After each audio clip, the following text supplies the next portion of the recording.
Ito guys, magandang hapon guys. Dito ng dialysis warrior guys. Nakahiga pa rin sa kama. Ay mapakiramdam ko. Noon pa isang araw bago pa po na dialysis. Ito man. Kaya pa? Grabe, bugway niya ang katawan ko guys. Hindi kaya ako kumain ng mga pagkain sa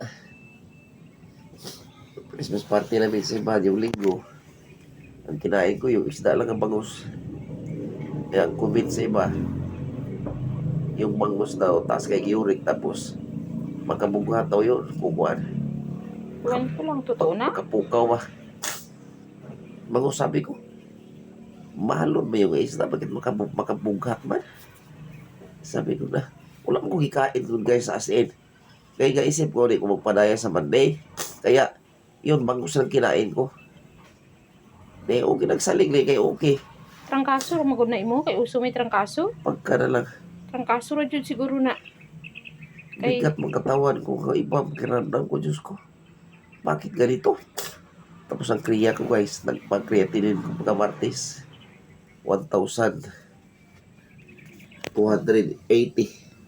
1,280 mong kriya. Sus, Ginoo ko, sabi ko, kaya pala masakit yung baywang ko. Mga cramps sa mapa ko. Nagrasihan yung pagdaya ko sa Itong Martes. Merkulis Merkulis. kahapon. Na Survive man. survive ko sa 4 ka oras. Pero mo lagi kailangan injectable. At least nagsabi ka nga masama ang pakiramdam mo sa mga nurse. Okay, Ay para warning sila ba? Para monitoring dayon kanila. So gitrangkaso ka siguro o kay pingot imong ilong. Ba man kay kinain na bawal, bangus raman to imong gikain. Gani, hanggang ngayon, mula pa kanina, mula pa kagabi. Siguro po sa gibang kain po nimo diri sa bodega. Kay puro mga Templado ba? templado. Templada. Muna na taas. Ang imong laboratory kumusta? Asay taas ato dito? Kriya lang?